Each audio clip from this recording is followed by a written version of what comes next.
नमस्कार दोस्तों, मैं राहुल नागपाल और आप देख रहे हैं राहुल लाइव 85। हमें गाजियाबाद के कवीनगर रामलीला मैदान में, जैसा मैंने बताया कि बहन जी की आज दूसरी जनसभा है यहाँ पर पश्चिमी उत्तर प्रदेश में। कल आगरा में थे और आज यहाँ हैं। मेरे साथ बहुत सारे नौजवान साथी मौजूद हैं। अमित राजन, नाम आपने सुना होगा, भीम आर्मी में है, भीम आर्मी के मंडल अध्यक्ष रहे। जब हमने भीम आर्मी छोड़ी तो फिर हमारे पीछे पीछे बहुत सारे साथी चले आए। नहीं राहुल भाई, मैंने आपसे पहले छोड़ी थी। अच्छा, मतलब हमसे पहले इन्होंने छोड़ी थी, ये अच्छी बात है। हम इनके पीछे पीछे चले आए। तो अमित राजन साहब, बसपा में आ गए हो, कैसा लग रहा है? देखो, हम जब भीम आर्मी में थे तब भी बसपा के फेवर में ही काम करते थे। कभी भी जो है हमने बसपा के अगेंस्ट काम नहीं किया फ्रॉम द डे वन से, और स्टिल आज तक भी वैसे ही काम कर रहे हैं। पर अभी ये है कि बसपा में अंदर आके जब काम करते हैं, नीति समझते हैं, तो फिर बहुत मज़ा आ रहा है। मतलब दिल से ना इतने हैप्पी हैं बहुत ज़्यादा। अपने घर के साथ रहकर जो है हमेशा से ही बहुत अच्छी फीलिंग रही है। और आज तो मतलब अल्टीमेट, मतलब बियॉन्ड द लिमिट जाके जो है, मतलब इतनी अच्छी थॉट्स अंदर आ रही हैं बहुत ज़्यादा। नोएडा से बेसिक आप बिलोंग करते हैं, नोएडा की राजनीति को बेहतर समझते हैं। क्या लग रहा है इस बार नोएडा में कुछ बदलाव होगा? डेफिनेटली नोएडा, मतलब गौतम बुद्ध नगर की अगर बात की जाए तो वो तो हमारा गढ़ रहा है। 2 सीट तो हम जो है डबल के अंतर से जीतने वाले हैं, दादरी और जेवर। नोएडा पे टक्कर रहेगी। नोएडा पे टक्कर रहेगी। नोएडा एक हाई प्रोफाइल सीट है, वहाँ क्या नाम, पूर्व गृह मंत्री राजनाथ सिंह के बेटे पंकज सिंह है शायद, बस बीजेपी के प्रत्याशी। सुनने में आ रहा है कि गृह मंत्री गली गली घूम रहे हैं। बसपा का डर है या हार का डर है? नहीं, इनको सबको बहन जी का डर है।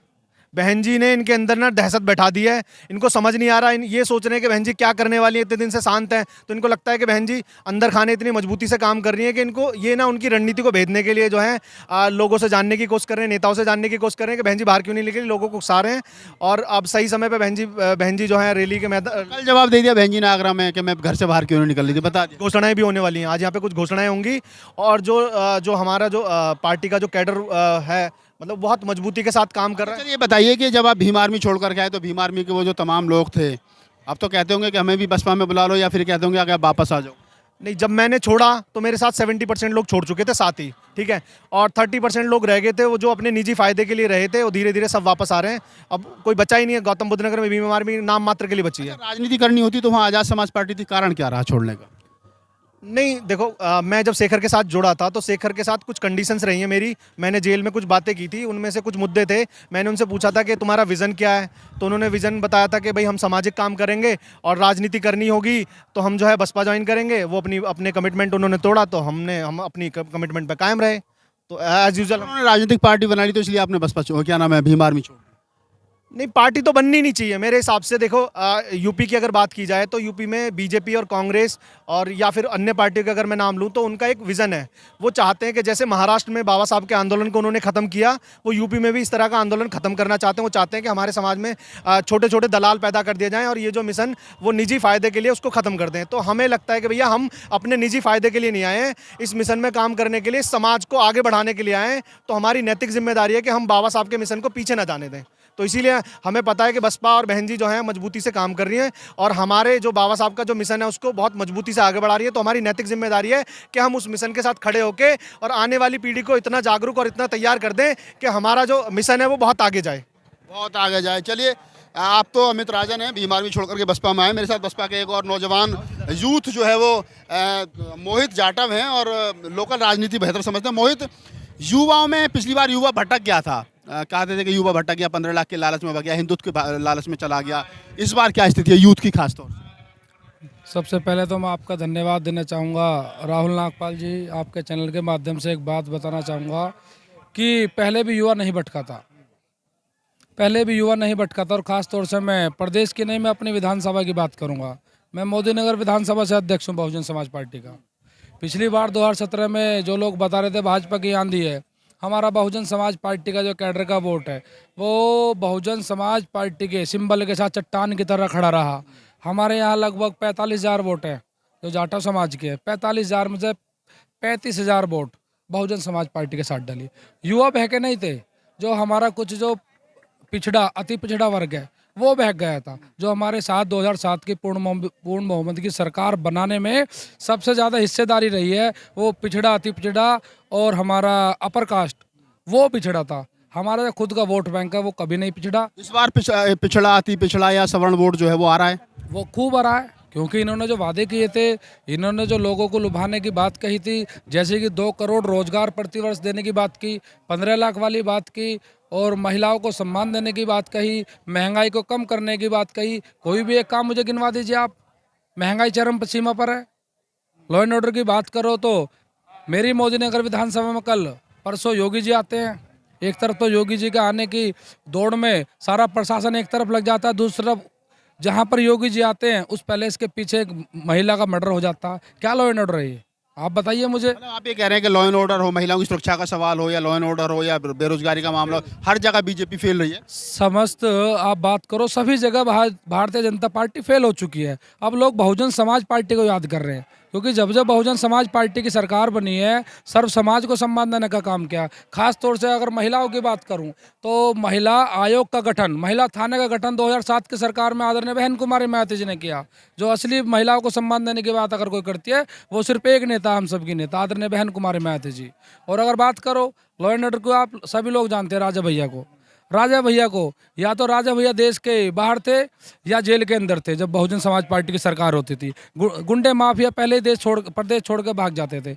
उन्हें पता लगता था कि अब यहाँ बहन जी आ गई हैं, अब यहाँ हमारी गुंडागर्दी नहीं चली। ये लॉ एंड ऑर्डर था बहन जी का।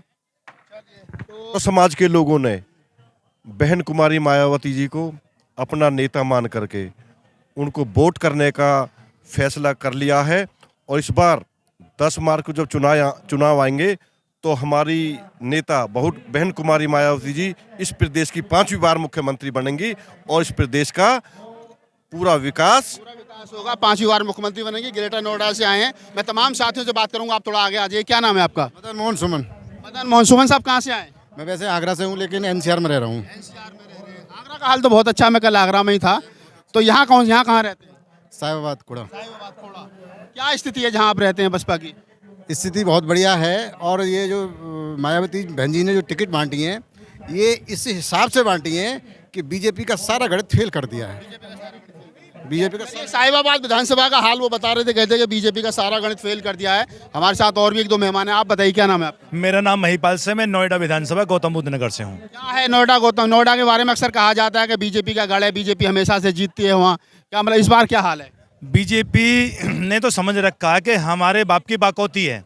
अब के बहुजन समाज पार्टी से कृपराम शर्मा जी हैं, ब्राह्मण समाज के साथ साथ में सर्व समाज बहन जी को सपोर्ट कर रहा है।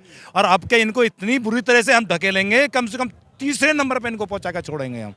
हाँ, इनकी अकड़ निकाल देगी। आपके जनता इनके लहक निकालने के लिए बैठी हुई है भाई। राजनाथ सिंह के पुत्र भी वहाँ से बीजेपी के साथ प्रत्याशी। तभी तो हमारे जो गृह मंत्री है ना अमित शाह जी, आज दूसरी बार चुनाव प्रचार थूक लगा के पर्चा बांटने के लिए आ रहे हैं। आप समझिए कि कितनी हाई प्रोफाइल सीट है कि राजनाथ सिंह के पुत्र वहाँ लड़ रहे हैं और गृह मंत्री जो है गली गली पर्चा बांट रहे हैं वहाँ से, और बता रहे हैं कि इस बार 3रे नंबर पर धकेल देंगे बीजेपी को। 3रे नंबर पे चैलेंज के साथ में आपके 3रे नंबर पे अगली बार इनकी जमानत जब्त कर देंगे। अगली बार जमानत जब्त कर देंगे। हमारे साथ गंगा शरण साहब बबलू हैं, जो गाजियाबाद है वहाँ की लोकल राजनीति में दखल है। बबलू साहब बताइए, गाजियाबाद खास तौर से जिस प्रकार से टिकट बदला गया, मतलब जो पहले पूर्व विधायक थे उनको देकर के फिर शर्मा जी को दिया गया, क्या अभी क्या लग रहा है? ये तो आप ही देख रहे हैं कि इस समय भारतीय जनता पार्टी का कितना बुरा हाल है। इतना बुरा हाल है कि बीजेपी के जो कार्यकर्ता, बीजेपी के जो पदाधिकारी थे वो उन्हें छोड़ के बीएसपी में शामिल हो रहे हैं। और इसी को देखते हुए बहन कुमारी में आस्था उन्होंने जताई है। बहन कुमारी मायावती जी में आस्था जताने के बाद गाजियाबाद का जो टिकट के शुक्ला जी को दिया गया है, वो पश्चिम उत्तर प्रदेश के भाजपा के 27 साल पुराने कार्यकर्ता पे आरोप लग रहा है कि बीजेपी के तमाम बड़े नेता तोड़ लिए बसपा ने। अब तक ये काम बस बीजेपी करती थी, दूसरों को तोड़ने का भी ये काम बसपा कर रही है। बहन कुमारी मायावती तोड़ती नहीं है, उनमें आस्था इन लोगों में इतनी बढ़ गई है कि वो अपना भी पद छोड़ के इसमें आ रहे हैं, पार्टी में आ रहे हैं। और इस समय वो बीजेपी को हराना चाहते हैं। बीजेपी को जैसे आई थी मोदी जो लहर आई थी, उस मोदी की लहर इस बार खत्म है। मोदी इस बार बीजेपी हार की तरफ है। अच्छा, जिले में कितनी सीट हैं जहां जो बसपा है वो जीत के कगार पे है? बहुजन समाज पार्टी गाजियाबाद की जो 5 विधानसभा हैं और 5 विधानसभा की फाइटों पे सारी टोटल सीटों पर फाइट है। सभी पार्टियां बहुजन समाज पार्टी से लड़ रही हैं। मुकाबला किससे, गठबंधन से है या बीजेपी से? सारी पार्टियां का मतलब जो लड़ाई है वो बहुजन समाज पार्टी से है। सारी पार्टियों का जो झगड़ा वो बसपा से, तो सारी पार्टियों का झगड़ा गाजियाबाद में बसपा से। किसी से भी पूछेंगे, किसी भी पार्टी के अगर उससे पूछेंगे तो वो ये कहेंगे कि हमारी जो लड़ाई है वो बहुजन समाज पार्टी से है। वो बहुजन समाज पार्टी से। ये बड़ी बात है कि सबकी लड़ाई। एक दो मेहमान, आप बताइए क्या नाम है आपका? सर मेरा नाम जसवंत सिंह नाम है। जसवंत सिंह जी कहाँ से आए? जी गाजियाबाद से। कहाँ रहते हैं गाजियाबाद? विजयनगर।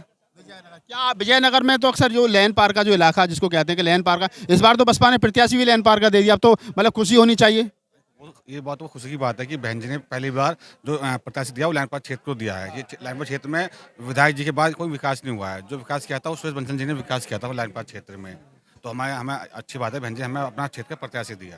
क्षेत्रीय प्रत्याशी दिया। चलिए चलते चलते बबलू साहब एक बात हमें बता दीजिए थोड़ा सा, मतलब अक्सर ये बात आती है कि बहुत सारी विधानसभाओं से फ़ोन हमारे पास भी आते हैं, बताते हैं कहीं जो लोकल यूनिट है वो प्रत्याशी को सपोर्ट नहीं कर रहे हैं, कहीं प्रत्याशी सपोर्ट, मतलब इसमें क्या सच्चाई है, कुछ रूमर है, क्या है? ऐसा कुछ भी नहीं है। ये दूसरी पार्टियां जो हैं वो भ्रम फैला रही हैं।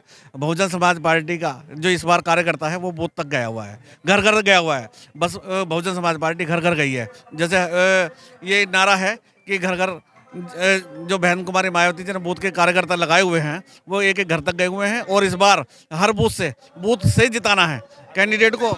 जैसे बहन जी ने नारा दिया हर बूथ जिताना है, तो हर बूथ जिताना है और बसपा को सत्ता में लाना है। बहन कुमारी मायावती जी इस बार 5वीं बार मुख्यमंत्री बनेंगी। इस बार मुख्यमंत्री बनेंगे। गाजियाबाद की टीम है, गाजियाबाद के बबलू जी हैं, बड़े नेता हैं, सीनियर नेता हैं, और तमाम लोगों से मैंने बात की जो लोग अलग अलग विधानसभाओं से यहाँ आए हुए हैं। उन्होंने बताया कि जिले का जो हाल है वो हर विधानसभा का लगभग यही है। कि कल हम आगरा में थे, आगरा में जिस प्रकार से लोगों में उत्साह था उससे भी बढ़कर के उत्साह यहाँ है। बहन कुमारी मायावती जी के आने के बाद में एक चीज़ तो तय है कि ये बात तय हो गई है कि लोगों में उत्साह गजब का है और अब माहौल बन रहा। मैं राहुल नागपाल, कैमरामैन रोहित के साथ, गाजियाबाद।